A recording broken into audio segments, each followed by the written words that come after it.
मध्य प्रदेश में लगभग 7 सालों से चले आ रहे ओबीसी आरक्षण के विवाद का नतीजा जल्द आने की उम्मीद है। वो इसलिए क्योंकि सुप्रीम कोर्ट में आज यानी 12 अगस्त को ओबीसी आरक्षण के मामले पर सुनवाई हुई।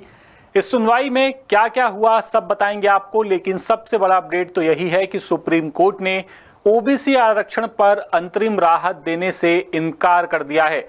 यानी इस मामले पर सुप्रीम कोर्ट अपना फाइनल डिसीजन ही देगा और ये फाइनल डिसीजन 24 सितंबर को आ सकता है, क्योंकि 24 सितंबर को ओबीसी आरक्षण केस में सुप्रीम कोर्ट फाइनल सुनवाई करेगा। और 24 सितंबर को इस केस को सबसे पहले लिस्ट भी किया गया है। 24 सितंबर को जितनी भी ट्रांसफर याचिकाएं और एसएलपी इस केस को लेकर के लगी हैं, सभी पर एक साथ सुनवाई की जाएगी।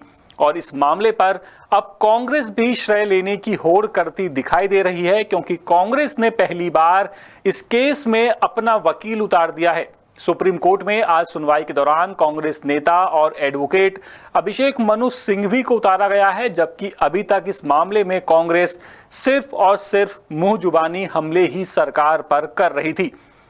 अब पहले आपको बताते हैं कि आज सुनवाई में क्या क्या हुआ।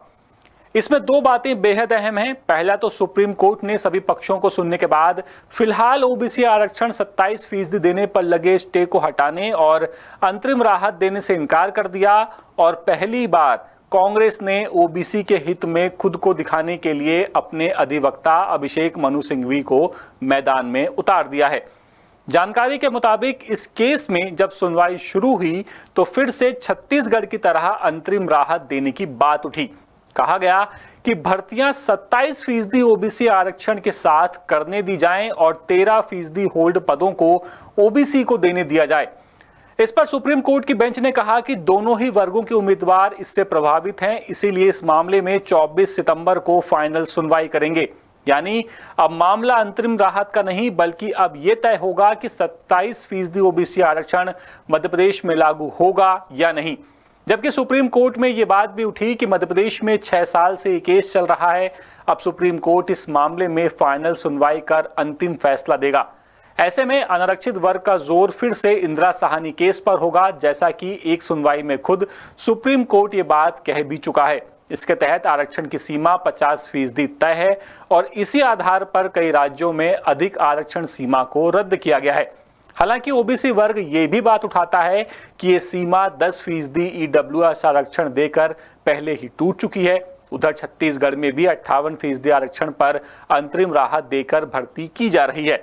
फिर मध्य प्रदेश में आरक्षण ज्यादा क्यों नहीं हो सकता, खासकर जब विधानसभा से एक्ट पास हुआ हो। यानी एक्ट को कैसे रोका जा सकता है।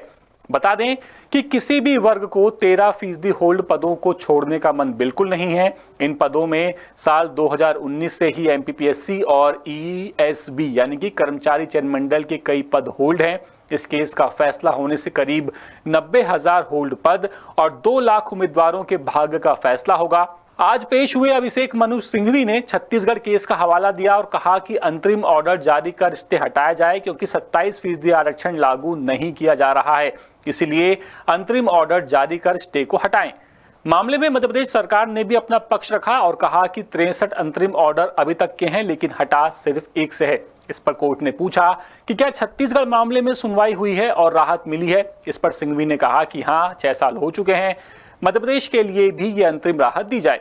सिंघवी ने कहा कि इंदिरा साहनी केस पर स्पेशल केस को लेकर के आरक्षण की सीमा तय नहीं की गई है। यानी कि इंदिरा साहनी केस में जो बार बार जिक्र होता है इंदिरा साहनी केस का, उस केस को स्पेशल केस से ना जोड़ा जाए। सुनवाई के दौरान एक अधिवक्ता ने यह भी कहा कि मध्य प्रदेश में पहले ही कई परीक्षाओं जैसे कि पटवारी भर्ती, जेल प्रहरी में 27% आरक्षण दिया जा चुका है, लेकिन अनारक्षित वर्ग अपनी दलील दे रहा है कि कई राज्यों में ऐसा नहीं है, जबकि ओबीसी वर्ग कह रहा है कि मामला ही बेहद स्पेशल है। यानी सब कुछ इस वक्त सिर्फ और सिर्फ सुप्रीम कोर्ट को तय करना है और वो किसके हक में फैसला देगा और किसको सबसे बड़ी राहत देगा, यह आपको 24 सितंबर को मालूम चल सकता है। ये पूरी खबर इंदौर से हमारे विशेष संवाददाता संजय गुप्ता लेकर के आए थे। अपडेट्स के लिए आप बने रहिए द सूत्र के साथ। नमस्कार।